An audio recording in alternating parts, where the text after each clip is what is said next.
guys, I'm Danielle from Wild and Whole. We're going to be showing you how to make Venison Heart Bulgogi. Bulgogi is a very common dish found in Korean barbecue. It's a really sweet and savory marinade, and you can cook it over the fire or on a small stove. It's kind of a fun thing to do, so if you're sitting around the campfire, you can pre-make the marinade at home, stick it over the fire, and bulgogi translates to fire meat. So we'll get started. So this is our heart. We've already shown how to break down and how to clean the heart. You can check out that video. Our main heart has been broken down into 3 main pieces. So this piece is already pretty thin. I don't really want to cut it any thinner. Traditionally, bulgogi is used with meats that are of a lesser quality. They're really tough, and so they'll take them and they'll thin slice them across the grain to help penetrate those flavors a lot faster. But heart is actually an incredibly tender piece of meat. It doesn't really need a whole lot. Yeah. It's good as it is. And so we'll just start cutting some strips. A lot of times I'll sear these just as they are, or sometimes I'll take it and stir fry it. So this makes a really good stir fry as well because of all this marinade. So this piece is good to go. And these pieces are a lot thicker. So what I like to do is I like to take the same thickness, flip them over, and cut and it down sort of thin, yeah. butterfly. If you had the time, you could also stick this in the freezer, and that hardens up and it makes it a lot easier to get really, really thin slices. Or I've even taken a meat mallet and gently pounded it out. So it's pretty simple. You can also cube it, put it on a skewer after marinating, and throw it over the flame. But having it cut thin definitely helps to marinate and penetrate the meat a little bit faster. So that is our meat all prepped and ready to go, and now we'll start to make the marinade. The marinade is sweet and spicy, like I mentioned before, and the bulk of that sweetness comes from a pear. I used an Asian pear. You can also use a Bosc pear, and I've seen recipes use an apple too. So what I did is I took a nice grater and I grated it all the way down. You get a lot of nice juices out of it, and it's sort of a thicker pulp that sort of thickens the sauce. So that's sort of the sweetness component to it, as well as a little honey. And it's kind of nice when you're cooking meats and you want to add sugar to something. Those sugars caramelize when they're introduced to heat. So we've got honey, pear, and then ginger. I also took a microplane and I peeled the ginger, grated it all the way across. So there's a hefty amount of ginger.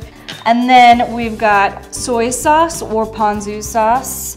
Ponzu is basically a more mild version of soy sauce, and there's a little citric acid or some lemon juice in it, so it's a little more citrusy. And then we've also got garlic grated.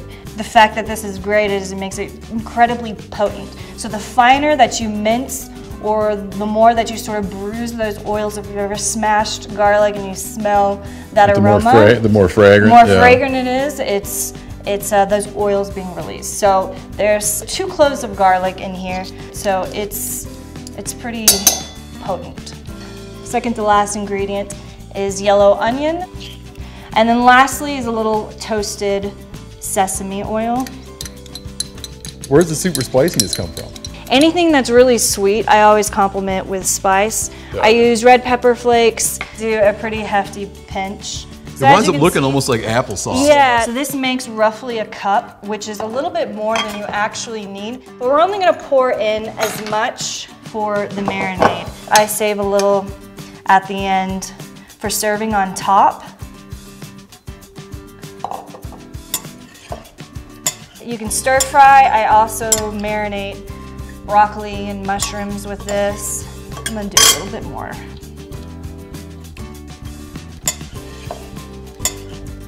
God, it smells good, man. pear is one of the fruits that's the main component of the marinade, but it doesn't have one of the protein-breaking enzymes like pineapple would just like mutilate your Dissolve meat. it, yeah. So Gotcha. you can marinate it for quite a long time. Without ill effect. Without yeah. ill effect, but the marinade itself is so flavorful and intense that a little bit of marinating time isn't a big deal. Okay, so 2 hours, right? Then what happens? I'm guessing you want to strain that out? Yeah, so we want to sear too this liquidy? over high heat, and you're not going to get a really nice sear if it's really wet. So I want to get rid of all this excess juice. I'm going to throw it into a colander and just sort of spoon out all those liquids and juices. But I also want to get rid of some of this pulp. Yeah, yeah. If you're cooking stuff, like if you're just gonna make fajitas, right? And you get lazy and start overcrowding your pan. Yeah, that's you start the biggest. steam, especially with stuff that's like wet from a sauce or a marinade. You wind up like steaming everything. It's just hard to like have the patience to do it the way it's proper, but it's so much better. Yeah, it's still a little damp, but whenever I sear it, I'm gonna have a lot of space in between, so that allows the water to dissipate and burn off, as opposed to dissipate and go to the next piece of meat. And so steam is neighbor. Yeah. Yeah. So now, like with this, it's like kind of tacky dry, and now it's like pan. Yep.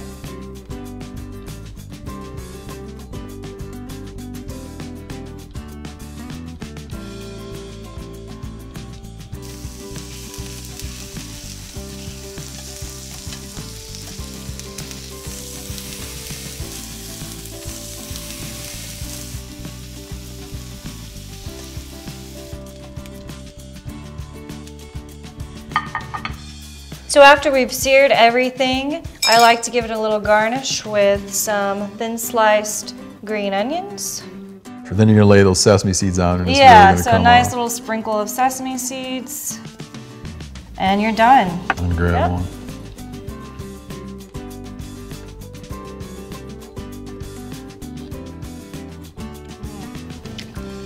It's so tender. I like it.